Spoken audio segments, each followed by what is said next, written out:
President Cyril Ramaphosa is meeting Ivory Coast President Alassane Ouattara in Abidjan today. They're expected to sign several memorandums of understanding. These include agreements on agriculture, youth development, employment, energy, as well as petroleum. The stop follows successful bilateral talks with Nigerian President Muhammadu Buhari. Now, let's discuss this further with Martyn Davies, Emerging Markets and Africa Head at Deloitte. Mr. Davies, thank you very much for joining us this afternoon. Now, the President's West African tour comes at a very difficult time for our country, as we all know. Some countries have closed their borders, but the West African region hasn't. We know of Nigeria's contribution to at least South Africa's liberation struggle as one of the first to financially aid the ANC. But what does this position of the whole region to open borders really symbolize for the South and West in terms of partnerships? Good day. Thank you for the invitation. Well, I think firstly it's a pleasant surprise to see foreign policy back to the fore for South Africa, something that's been long neglected, to be honest, particularly in a region that is West Africa and Francophone Africa. Two of the countries to be visited, Senegal, and as you rightly say, Côte d'Ivoire, Ivory Coast, I think this is the first visit ever that a state president from South Africa has ever visited the Ivory Coast. So it's something, clearly it sends a message at the time, at this very challenging time. Clearly our economy, our country is closed to many, should we say, traditional markets and because of the closure of borders. But it's the somewhat enhanced assertiveness of South African foreign policy during this difficult time, may be lacking in substance, but certainly more symbolic in terms of what it stands for, is to be applauded. Now, you speak of Ivory Coast. It's the third largest economy in the economic community of West African states. What opportunities does such a relationship present for us as South Africa? Yeah, well, Côte d'Ivoire, Ivory Coast is doing incredibly well, and one of the fastest growth economies in West Africa in the region. Again, South African SA eNCA has a relatively thin footprint in Francophone West Africa. This has always been the case. We've been focusing on countries in previous years, Nigeria, Ghana. We tend to default towards Anglophone countries for reasons that I don't quite understand.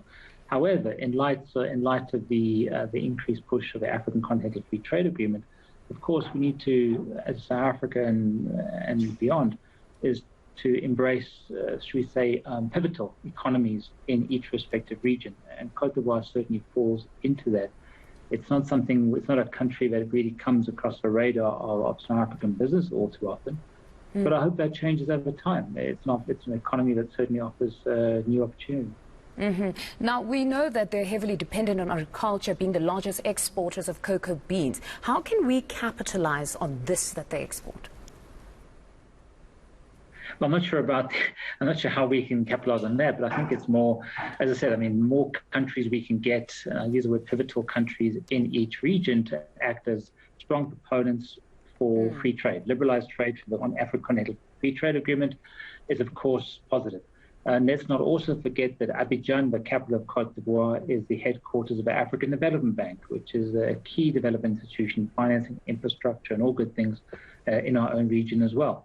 So it really has. Post-Civil War, Côte d'Ivoire has really emerged from the Civil War as one of the most progressive countries, arguably, in not just Francophone West Africa, but West Africa certainly. And for me, it's particularly Côte d'Ivoire and Ghana are the two most progressive countries doing the right thing, policy being implemented, attracting FDI, and looking to really move the needle in certain industries in their respective countries. And then your take on Senegal, that the country's profile, how can we benefit there? Yeah, Senegal, a country I haven't been to in a few years, but it's, again, relatively prosperous as a Francophone West African country. The problem as you have in the region, West Africa, is so many countries, highly economically fragmented. Yes, we have ECOWAS as a region, but these are relatively small economies in the greater scheme of things, and economies that traditionally have been a very strong, pervasive presence by French companies, certainly not South African. I think there's what's important here, these state visits, and what is I see as a dramatic shift, which has not taken place but needs to take place, is traditionally when Ramaphosa or certain ministers would travel at a state visit, we tend to take our usual state-owned enterprise suspects along. We saw that even recently with conversations in Kenya. Our SOEs are in no state to execute on a coherent foreign commercial policy approach. We need to take the A-team, listed South African corporates, big corporates, who can really move a needle in these respective countries, along with government efforts. So I really want to see an alignment of SA Inc. efforts with an enablement, if you will, by the South African government. That needs to, I think that should be the new emphasis of our foreign commercial policy in the African continent. Dr. Martyn, unfortunately we've run out of time, but thank you very much for joining us. That was Dr. Martyn Davies, Managing Director of Emerging Markets and Africa at Deloitte.